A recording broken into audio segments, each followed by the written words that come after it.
Assalamualaikum warahmatullahi wabarakatuh. Bismillahirrahmanirrahim.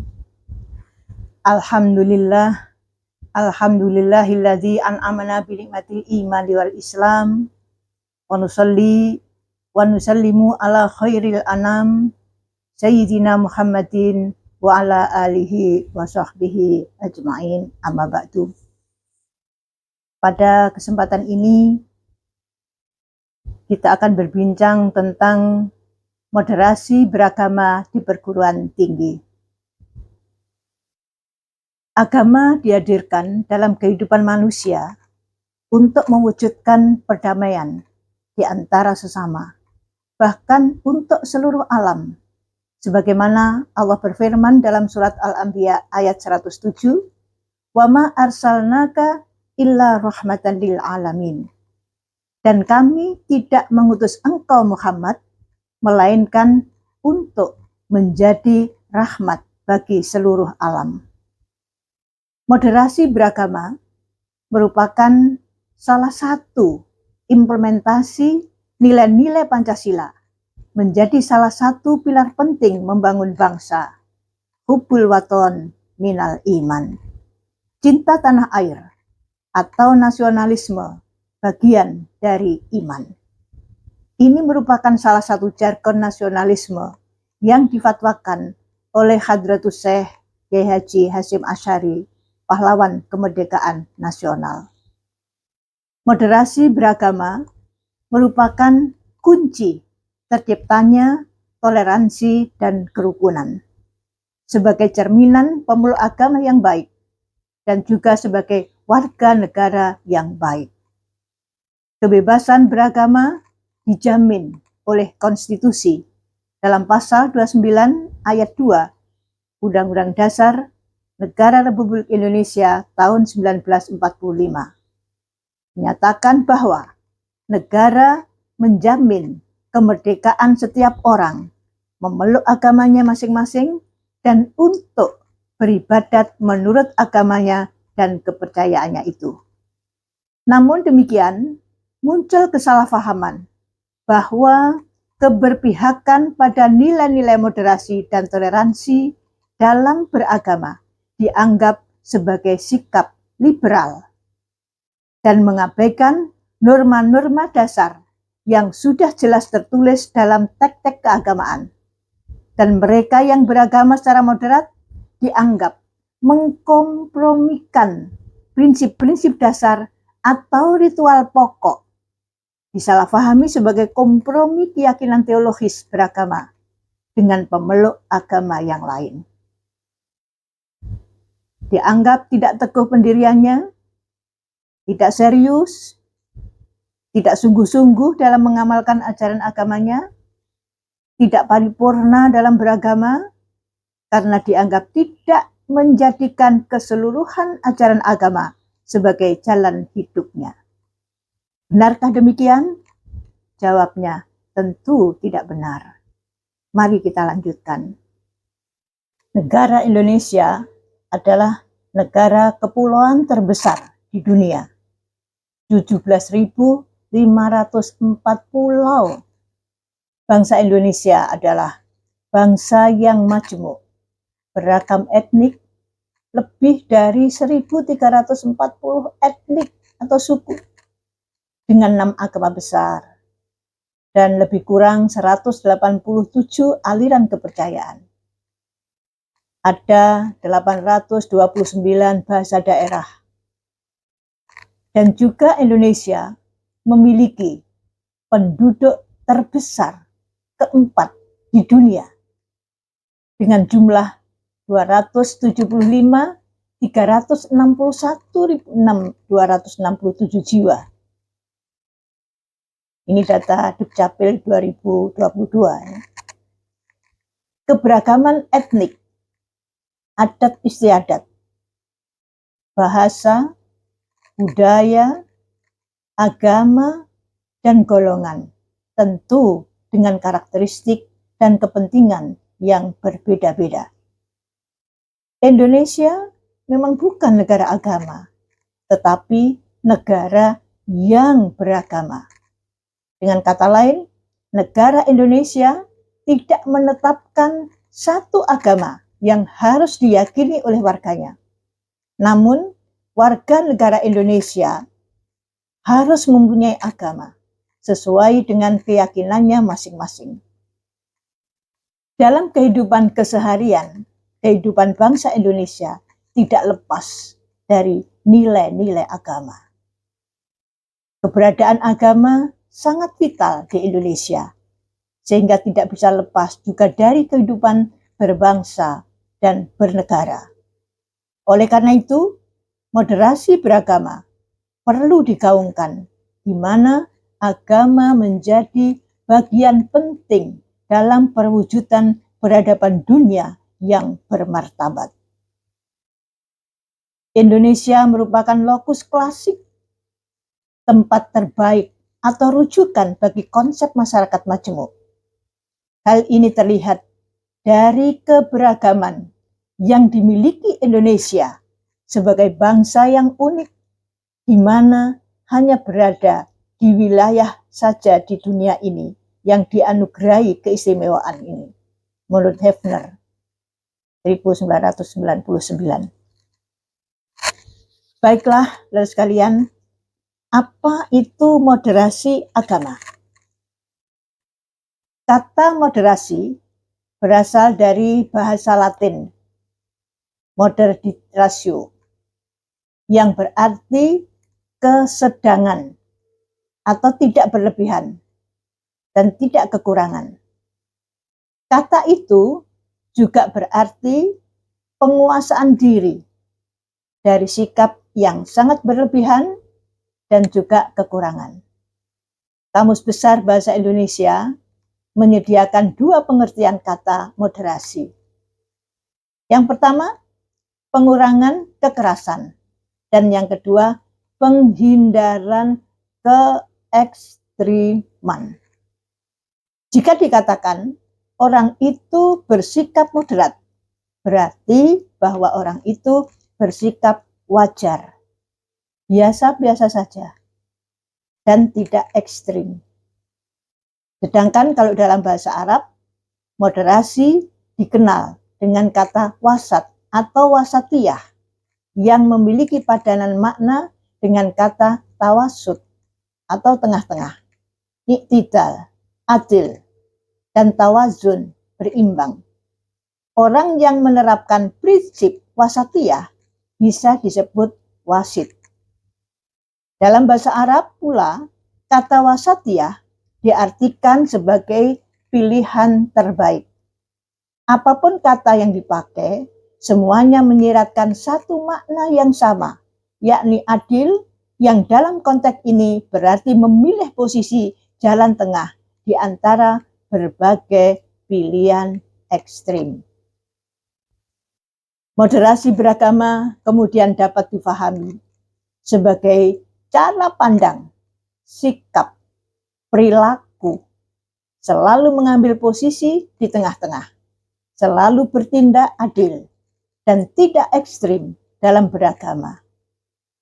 Perlu diketahui bahwa moderasi beragama adalah mengembangkan pemikiran, sikap, dan perilaku moderat dalam beragama. Bukan moderasi agama, ya, moderasi beragama. Sehingga moderat dalam beragama. Tujuan moderasi beragama. Moderasi beragama ini merupakan kunci terciptanya toleransi dan kerukunan, baik itu di tingkat lokal, nasional, maupun global. Pilihan pada moderasi dengan menolak ekstremisme dan liberalisme dalam beragama adalah kunci keseimbangan. Demi terpeliharanya peradaban dan terciptanya perdamaian. Masing-masing umat beragama dapat memperlakukan orang lain secara terhormat, menerima perbedaan, serta hidup bersama dalam damai dan harmoni. Dalam masyarakat yang multikultural ini seperti Indonesia, moderasi beragama menjadi suatu keharusan. Keseimbangan atau jalan tengah dalam praktek beragama ini akan menghindarkan dari sikap ekstrim yang berlebihan, fanatik, sikap revolusioner dalam beragama. Harus difahami bahwa moderasi beragama sebagai sikap beragama yang seimbang antara pengalaman agama sendiri yang eksklusif dan penghormatan kepada praktek agama orang lain yang berbeda keyakinan, yakni inklusif. Adapun landasan moderasi beragama adalah ideologi Pancasila dan NKRI.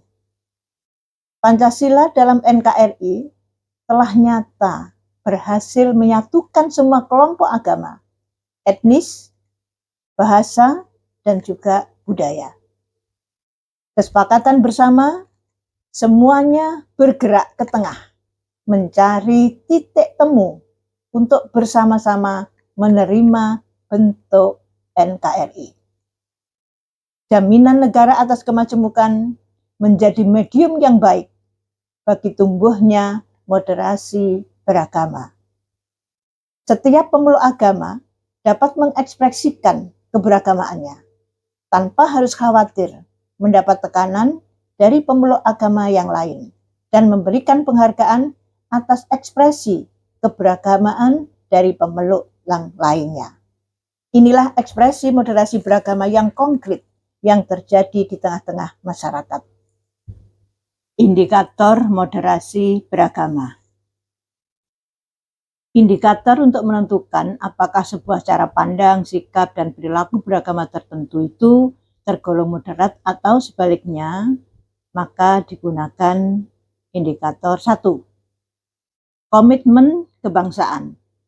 Melihat dan menilai sejauh mana cara pandang, sikap, dan praktek beragama seseorang berdampak pada kesetiaan terhadap konsensus dasar kebangsaan yang terutama terkait dengan penerimaan Pancasila sebagai dasar negara, sebagai ideologi negara.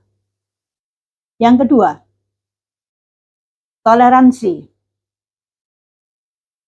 Melihat dan menilai sejauh mana cara pandang, sikap, dan praktek beragama seseorang ini mampu hidup rukun dan harmonis dengan mereka yang berbeda. Toleransi merupakan sikap untuk memberi ruang dan tidak mengganggu hak orang lain untuk berkeyakinan dan mengekspresikan keyakinannya, menyampaikan pendapat meskipun hal tersebut berbeda dengan apa yang diimani. Ketiga, anti kekerasan. Melihat dan menilai sejauh mana cara pandang, sikap, dan praktek beragama seseorang yang tidak memaksakan keyakinannya pada mereka yang berbeda agama. Anti kekerasan berarti melawan arogansi agama dan radikalisme. 4. Akomodatif terhadap kebudayaan lokal. Melihat sejauh mana kesetiaan seseorang untuk menerima praktek keagamaan yang mengakomodasi kebudayaan lokal dan tradisi. Yang kelima, inklusivitas.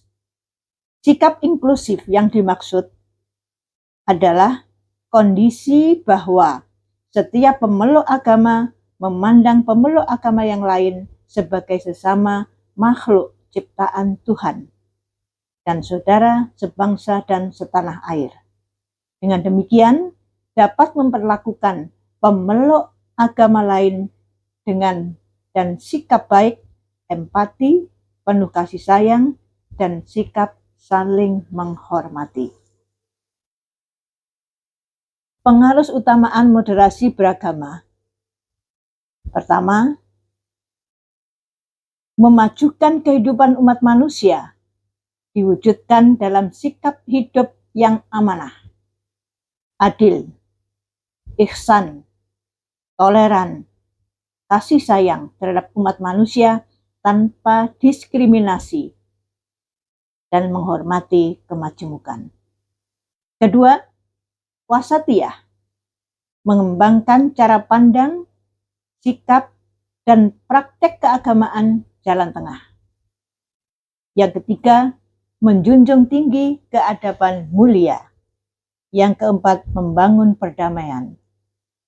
Yang kelima, menghormati harkat, martabat kemanusiaan laki-laki maupun perempuan. Yang keenam, menghargai kemajemukan. Mengapa moderasi beragama harus didukung?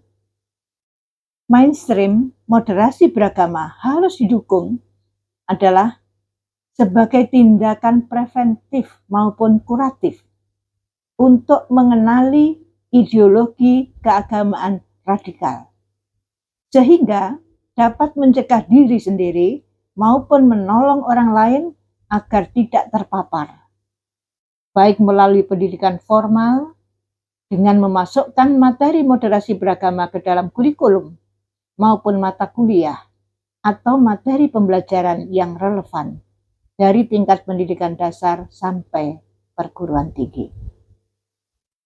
Bagaimana moderasi beragama dalam perspektif Islam? Islam adalah agama yang moderat, dalam pengertian tidak mengajarkan sikap ekstrim dalam berbagai aspeknya.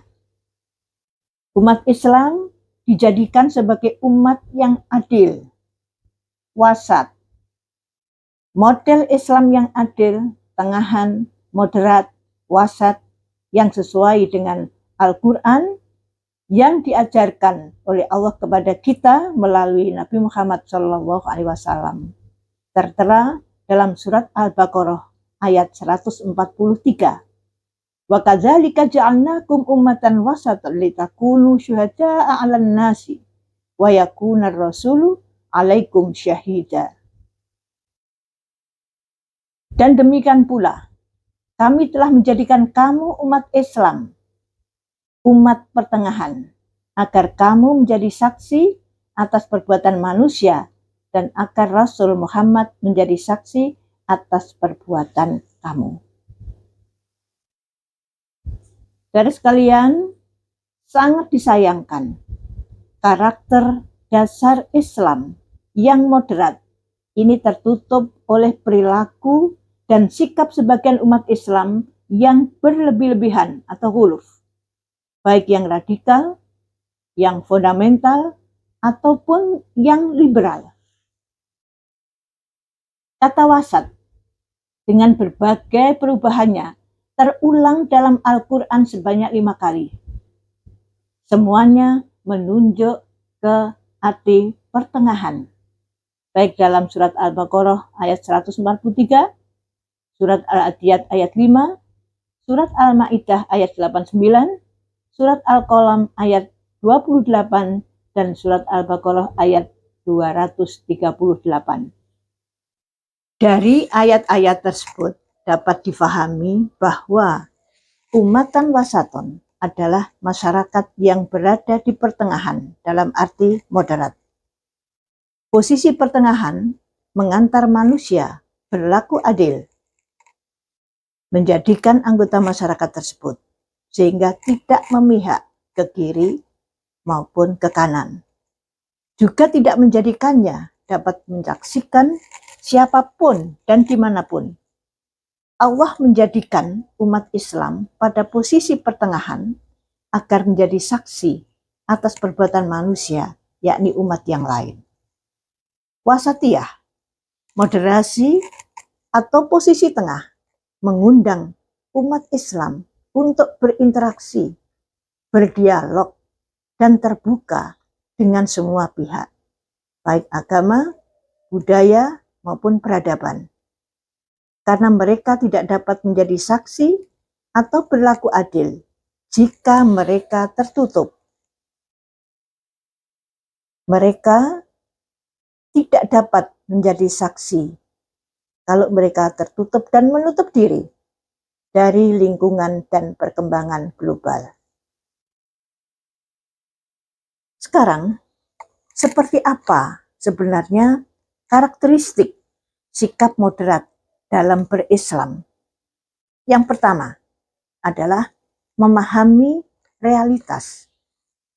Islam berisikan ketentuan-ketentuan yang sawabit tetap dan hal-hal yang dimungkinkan untuk berubah sesuai dengan perkembangan ruang dan waktu atau mutaghayyirat. Yang sawabit hanya sedikit, yaitu prinsip-prinsip akidah, ibadah, muamalah, dan akhlak. Dan tidak boleh dirubah. Sedangkan selebihnya adalah mutaghayyirat, yang bersifat elastis, fleksibel, atau murunah, dan dimungkinkan untuk difahami sesuai dengan perkembangan zaman. Realitas kaum muslim Indonesia dalam menerima ajaran Islam untuk pertama kalinya adalah diajarkan oleh para wali songo yang menggunakan pendekatan kultural untuk menyampaikan ajaran-ajaran Islam. Dengan pendekatan itulah akhirnya Islam ini diterima secara massal. Pendekatan ini adalah pendekatan yang moderat karena sesuai dengan realitas masyarakat saat itu. Ada contoh lain, adanya para pekerja urban. Ini juga realitas, di mana di zaman Rasulullah SAW maupun pada masa awal perkembangan Islam itu belum ada urban ini. Yang mana masyarakat urban ini dalam mengekspresikan keagamaan mereka di akhir Ramadan, itu mereka berbondong-bondong mudik di kampung halaman. Melihat realitas ini, ada kelompok yang menilainya sebagaimana itu adalah bid'ah. Kenapa? Karena tidak ditemukan zaman Rasulullah. Zaman Nabi nggak ada mudik-mudik itu. Nah, pandangan seperti ini sebenarnya adalah menodai ciri moderasi Islam yang sangat memperhatikan realitas kehidupan masyarakat. Yang kedua, memahami fikih prioritas. Pentingnya kita menetapkan prioritas dalam beramal. Seorang muslim akan dapat memilih mana amal yang paling penting di antara yang penting dan yang lebih utama di antara yang biasa, dan mana yang wajib di antara yang sunnah. Seringkali seseorang ini bersikap ekstrim dalam berpegang kepada salah satu mazhab fikih untuk amalan yang hukumnya sunnah dan menyalahkan pihak lain yang berbeda, sehingga memunculkan pertentangan dan permusuhan. Dengan memahami fikih prioritas dengan baik, akan menjaga persaudaraan dengan sesama muslim dalam ibadah yang wajib hukumnya, sedangkan amalan yang diperselisihkan adalah hukumnya sunnah. Dalam hal yang wajib, kita bisa menjaga persaudaraan, tapi yang dipertentangkan adalah hal-hal yang hukumnya sunnah. Oleh karena itu, sikap moderat ajaran Islam tidak akan muncul apabila seseorang ini tidak memahami fikih prioritas. Dengan memahami fikih prioritas, maka akan muncullah sikap moderat. Yang ketiga, mengedepankan prinsip kemudahan dalam beragama. Islam ini adalah merupakan agama yang mudah serta mencintai dan menganjurkan kemudahan. Dalam surat Al-Baqarah dijelaskan, yuridullahu bikumul yusra wala yuridu bikumul usra. Allah menghendaki kemudahan bagimu dan tidak menghendaki kesukaran bagimu. Rasulullah menjelaskan dalam satu hadis riwayat Imam Bukhari dan Abu Hurairah, inna dina yusr, bahwa sesungguhnya agama ini adalah mudah. Secara umum, para ulama itu membagi kemudahan ini dalam ajaran Islam ini menjadi dua kategori. Yang pertama, kemudahan yang asli. Ini kemudahan yang memang ciri khas dari ajaran Islam, yang memang moderat dan sudah dengan naluri manusia, sesuai dengan naluri manusia. Yang kedua, kemudahan yang dikarenakan ada sebab yang memudahkannya. Misalnya, kita sedang dalam perjalanan atau safar. kita boleh menjadikan sholat ini jadi satu, istilahnya jamak, zuhur sama asar misalnya, dan boleh meringkas jumlah rakaatnya, yakni dengan qashar atau jamak dan qashar. Demikian juga diperbolehkan kita dalam kondisi safar untuk tidak berpuasa atau kondisi sakit, boleh tidak berpuasa di bulan Ramadan. Yang keempat, menghindari fanatisme berlebihan. Sifat ini jika menghiasi diri seorang yang dalam agama dan keyakinannya dapat dibenarkan, itu adalah terpuji. Akan tetapi, akan menjadi tercela jika sikap itu untuk melecehkan orang lain dan merebut hak mereka dalam menganut ajaran agama maupun kepercayaan yang dipilihnya. Walaupun kita dituntut untuk meyakini ajaran Islam yang konsisten dan berpegang teguh dengannya, atau harus fanatik terhadap ajaran agama kita. Namun umat Islam dalam saat yang sama diajarkan sikap yang toleran, menghindari fanatisme yang berlebihan. Maka kerukunan hidup antar pemeluk agama yang berbeda dalam masyarakat yang plural ini akan tetap diperjuangkan dengan tidak mengorbankan akidah. Kaum muslimin ini telah mendapat anugerah berupa ajaran agama yang begitu sangat sempurna, yakni Islam, dan bersifat moderat sehingga terhindar dari fanatik yang berlebihan. Yang kelima, memahami teks keagamaan secara komprehensif. Perlu difahami bahwa satu teks dengan teks yang lainnya itu sebenarnya saling terkait, terutama teks-teks tentang masalah jihad misalnya. Ini biasanya kalau difahami separuh-separuh tidak utuh, sehingga jihad itu hanya diartikan sebagai perang saja.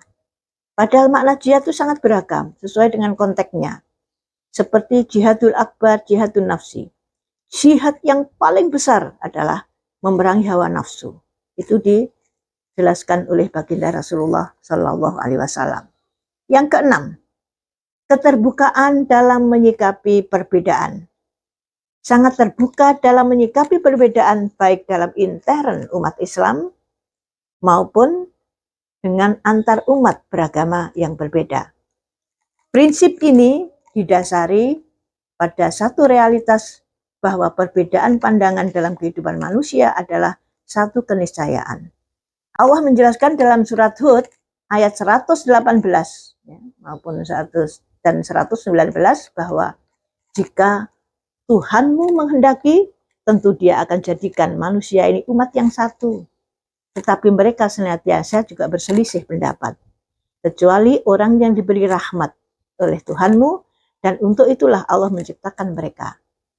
Kalimat keputusan Tuhanmu itu telah tetap. Aku pasti akan memenuhinya, kata Allah, dengan neraka jahanam, dengan jin dan manusia yang durhaka semuanya. Dengan demikian dapat kita fahami mengapa jenis pemaksaan kehendak terhadap pihak lain yang tidak sependapat harus kita hindari. Allah mengingatkan dalam surat Al-Baqarah ayat 256, yakni la ikraha fiddin, tidak ada paksaan dalam menganut ajaran agama. Kenapa? Karena memang sudah sangat jelas, yang benar jelas, yang salah jelas. Ini sekalian ya.